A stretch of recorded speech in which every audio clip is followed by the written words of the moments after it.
Siya nga po, Panginoon, as we thank you, Panginoon, sa aming kinakitaan. Tunay, Panginoon, na mahayag ang iyong kadakilaan. Holy Lord, as we come to your word, Panginoon, hindi kami ay tumadalangin at sindahan ng aming mga kalooban. Gawin yung matabang lupa ng aming mga puso. Mga salita na may nadalo dito ay tunay na pamunga at kayo pagpubi ang pagwalhati sa aming mga buhay. Palain niyo, Lord, bawat isa na ito. Palain niyo, Lord, ang pagkakalat ng salita sa iyong kapurihan, sa iyong pagkakalat. Kung aming panalangin, may pasasalamat sa pagkakas sa pagkakas ni Jesus. Tumatawag sa amin na.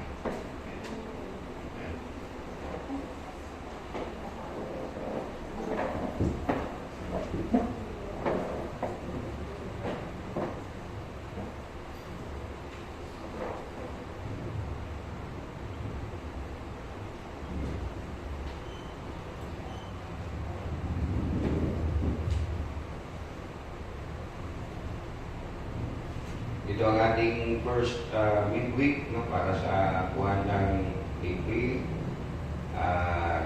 Ito rin ang pasimula po sa ating pong tema for this month of April, in troubled times. In troubled times. Let me ask you, no, at hindi mo kailangan sumagot. Yan yung sagutin sa inyong isip na lamang. What troubles you? What troubles you? Ano ang pinag-aalala mo? Ano ang pinapahala mo? For sure, lahat po tayo nakaranas ng sumakay ng bus. Ano ba dito nakasakay ng bus dito? Hindi ko alam kung paano kayo o anong ginagawa ninyo kapag kayo ay nakasakay.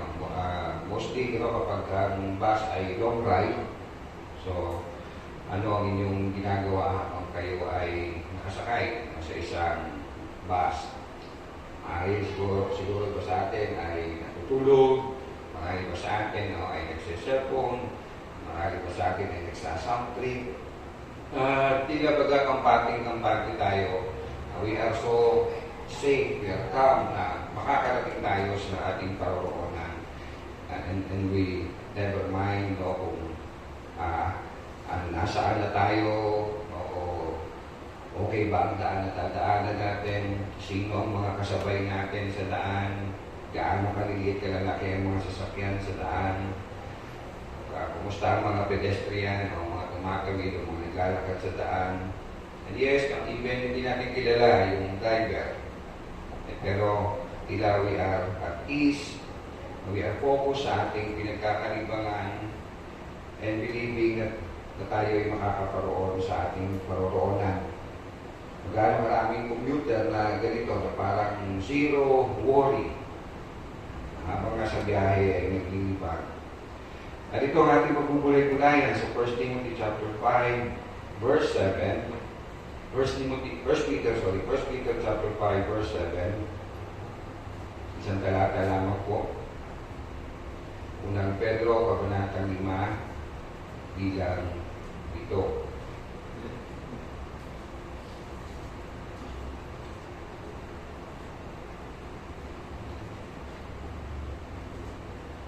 Ito po ating mababasa, unang Pedro, kabanatang 5, bilang ito.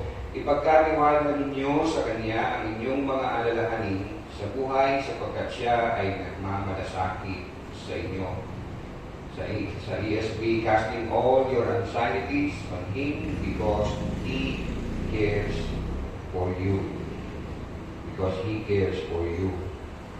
Sinulat po ito ni Pedro sa mga mananampalataya na dumaranas po ng pag-uusig.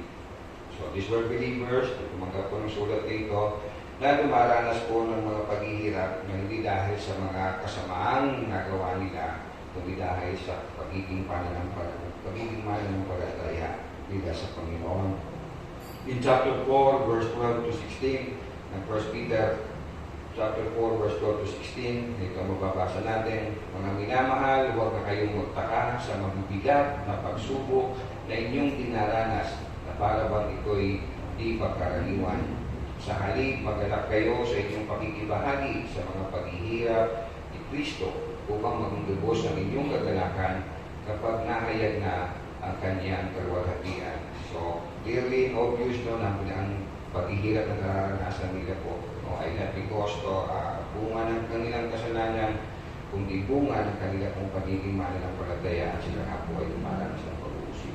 Verse 14, pinagpala kayo kung kayo'y tinututya dahil kay Kristo sapagkat sumasa inyo ang Espiritu ng kalwalhatian, ang Espiritu ng Diyos. Huwag nawang mangyaring magdusa ang sino man sa inyo dahil sa inyong mamamatay tao, magnanakaw, salarin o pakialamero. Ngunit kung kayo'y magdusa dahil sa pagiging Kristiyano, huwag ninyong ikahiya ito. Sa halip magpasalamat kayo sa Diyos sapagkat taglay ninyo ang pangalan ni Kristo. So again, these were believers experiencing suffering o paghihirap dahil sa pagsunod nila sa Panginoon. So verse 19, tutuloy ko lang ang basa, the same chapter 4. Kaya nga, ang mga nagdurusa ayon sa kalooban ng Diyos ay dapat magtiwala sa lumikha at magpatuloy sa paggawa ng mabuti. Ang Diyos ay laging tapat sa kanyang pangako. It's very sounds the same like sa ating text sa 1 Peter chapter 5 verse 7. Masahin ko sa English, sa ESV, therefore let those who suffer according to God's will entrust their souls to a faithful Creator while doing good. Ang buhay pananampalataya, ang buhay Kristiyano ay nagtitiwala at sumusunod sa Diyos. Kaya nga, trust and obey. Maybe you could think like, kilala ko si Peter. I know kung gaano karaming pagkakataong nag-alala siya, nag-alinlangan, nabahala, natakot. Because ito pong ating pinagpupulay-pulayan, si Peter po ang sumulat. Siguro sa panahon natin, maaari siya makarinig ng ganito, coming from you, ha? Huwag kami mag-alala. Ikaw, di ba nag-alala ka rin? Natakot ka rin, nangamba ka rin. Who you, Peter, to say itong bagay na ito? Yes, natakot si Peter. Sila ay nasa bangka, habang hinahampas sila ng malakas na hangin, si Jesus ay mahimbing na tulog, ginising nila si Jesus dahil sa kanilang labis na pagkatakot. Yes, si Peter ay nagkalinlangan. Noong siya ay nakahakbang na ng ilang hakbang, ilang hakbang, sa ibabaw ng tubig, nakita niya malakas na hangin, siya ay natakot, sabi ng Biblia sa Matthew chapter 14, at nagsimula siya lumubog. Yes, si Peter ay natakot mamatay as he denied Jesus 3 times. Pero alam din natin na si Peter ay hindi na naging ganito. Kundi nakaranas po siya ng pagbabago ng buhay. Kasi nang sila ay mapuspos ng Santong Espiritu. Let me just read Acts chapter 4 na makita natin kung paano po, gaano po nagbago ang buhay ni Peter. In Acts chapter 4, let me read beginning verse 1. Verse 1. Nagsalita pa sila Pedro at Juan sa mga taong bayan nang dumating ang mga paring Hudyo, ang kapitan ng mga bantay sa templo at ang mga Saduseo. Tuloy po para makita natin yung pangyayari. Galit na galit sila sa dalawang apostol dahil tinuturo ng mga ito sa mga tao na si Jesus ay muling nabuhay at iyon ang katibayan ng muling mabubuhay ang mga patay. Kaya tinakip nila ang dalawa at itinulong muna hanggang kinabukasan sapagkat gabi na noon. So forget, ito kung mumuli kinadis kay Peter and John, is the same group na nagpapako sa Panginoong Jesus sa krus. Gayunman, marami siya nakarinig ng kanilang pangangaral ang sumampalataya kay Jesus, kaya umabot sa 5,000 ang bilang ng mga lalaki. Kinabukasan, nagtipon sa Jerusalem ang mga pinuno ng mga Hudyo, ang mga matatandang namumuno sa bayan, at ang mga tagapagturo ng kautusan. Kasama nila si Anas, ang pinakapunong pari, si Caiaphas, si Juan, si Alejandro, ang the same people na nagpapako sa Panginoon sa krus, at iba pang mga kamag-anak ng pinakapunong pari. Pinatayo nila sa harap ang mga apostol at tinanong, saan kapangyarihan o kaninong pangalan ninyo ginagawa ang bagay na ito? First Peter verse 8, sumagot si Pedro, na puspos ng Espiritu Santo. mga tagapanguna at mga pinuno ng bayan, kung sinisiyasat ninyo kami ngayon tungkol sa kabutihang ginawa namin sa grupong ito at kung paano siya gumaling, nais kong malaman ninyong lahat at ng buong Israel na ang taong ito ay nakatayo sa inyong harapan at tubusan gumaling dahil sa kapangyarihan ng pangalan ni Jesucristo ng Nazaret.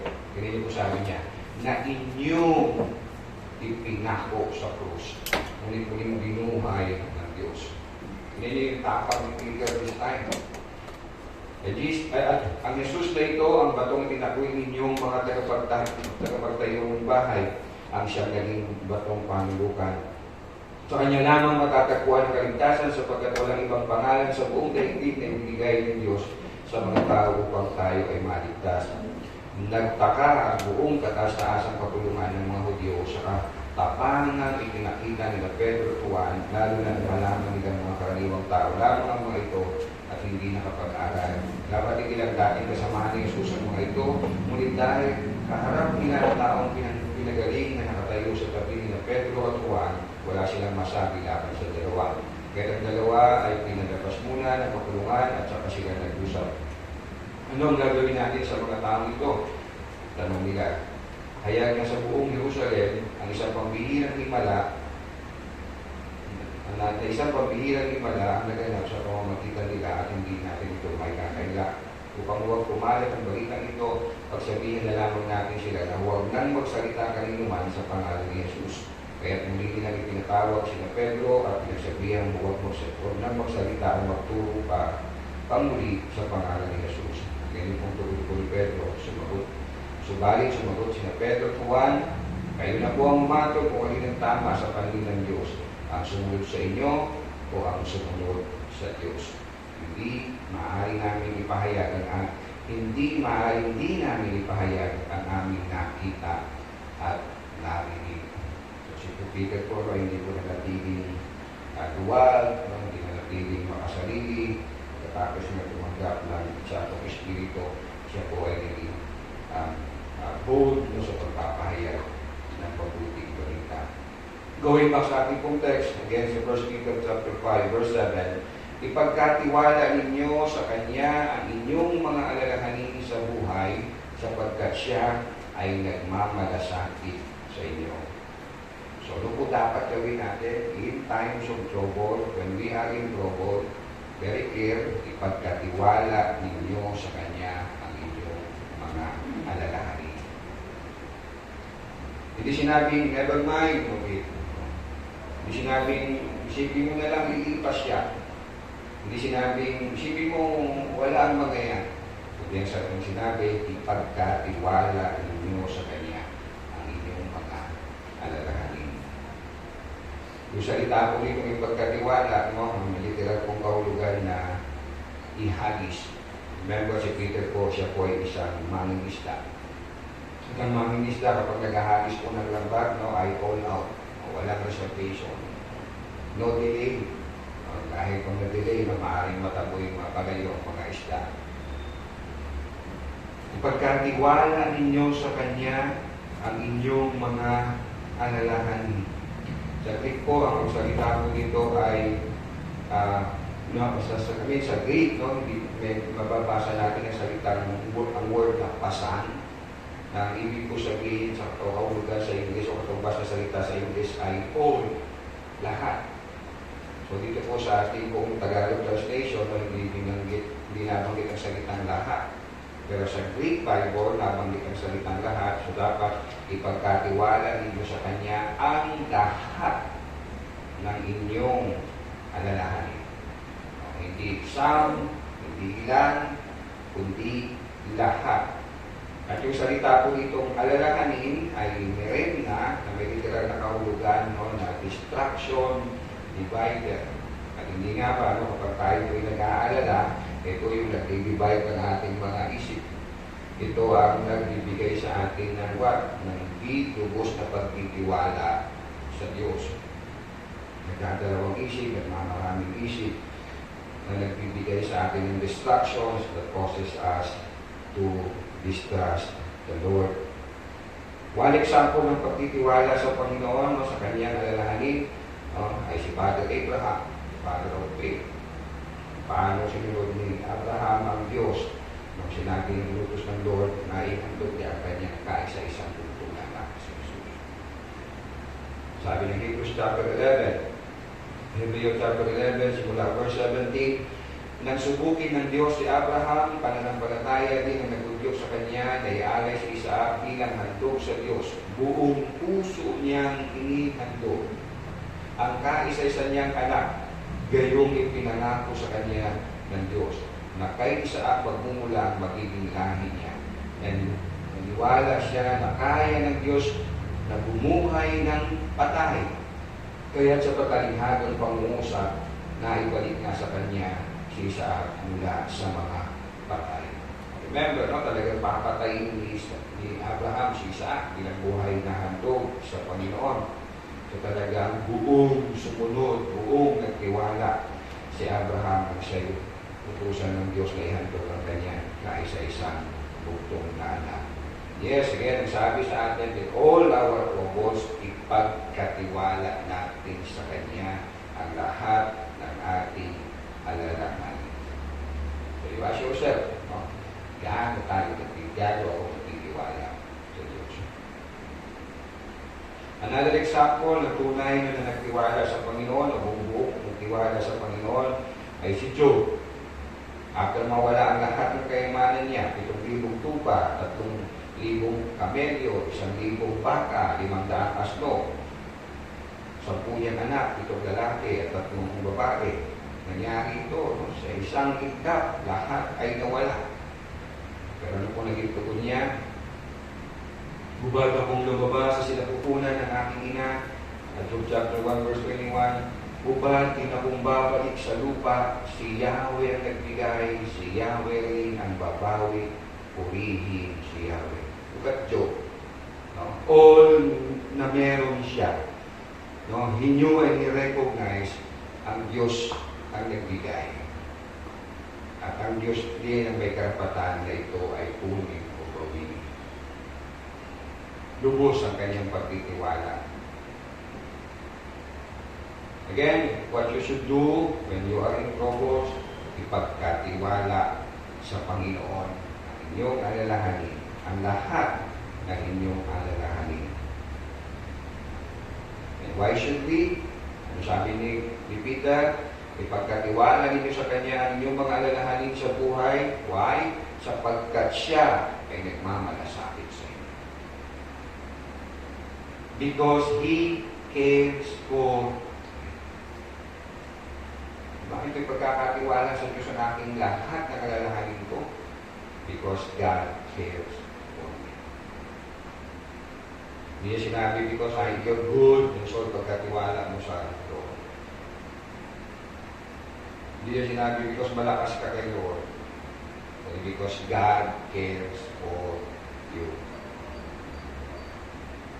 And yes, coming from Peter, who knew and had experienced how the Lord cared for him throughout sa pagsunod niya sa Panginoon. Remember, nangingisda sila, nag-uubag naman, wala silang nahuli. Sabi ni Lord, ihulog mo yung naman, nakahuli sila. Ako yung magpapakain mo sa libo-libong katao mula sa 5 tinapay at 2 isda. Nakita at nasaksiyan ito ni Peter. How about mo nung magbabayad sila ng buwis? Sabi ni Lord kay Peter, sige, gumawa ka ng mag-iwit ka. Unang isang mag-iwit mo, pabuksan mo yung bibig at meron mo isang pila at ibayad mo sa ating, para sa ating buwis. Yes, Peter experienced how the Lord cared for him.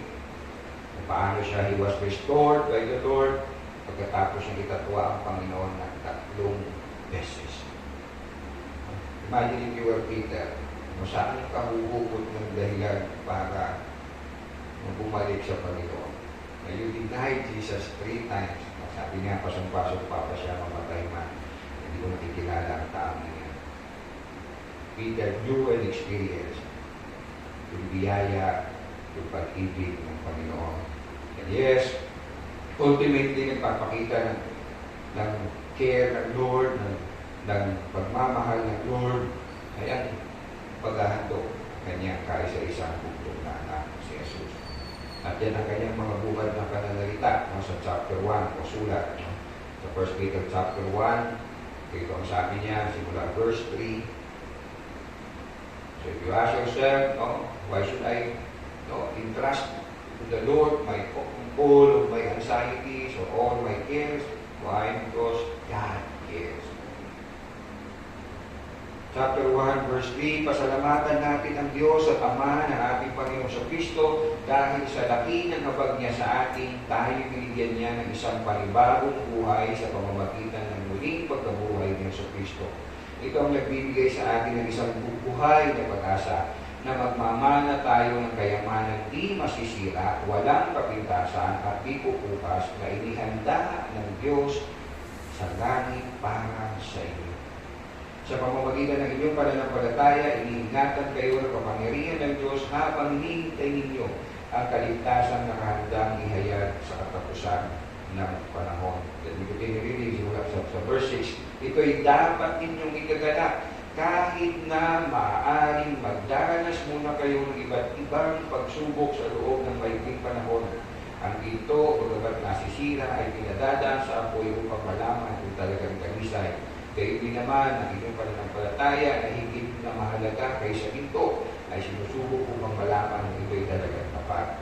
Sa gayon, kayo'y papupurihan, dadakilain at pararangalan sa araw na mahayag si Jesucristo. Kaya talagang may recognition pagdating po sa langit ang lahat ng mga pananampalataya. Verse 8, hindi ninyo siya nakita, ngunit siya inibig ninyo, hindi pa rin ninyo siya nakita hanggang ngayon, ngunit sumasampalataya kayo sa Kanya. Dahil dito'y nag-uumapaw na sa inyong puso ang kagalakang di kayang ilarawan sa salita, sapagkat tinatanggap na ninyo ang bunga ng inyong pananampalataya, ang kaligtasan ng inyong buhay.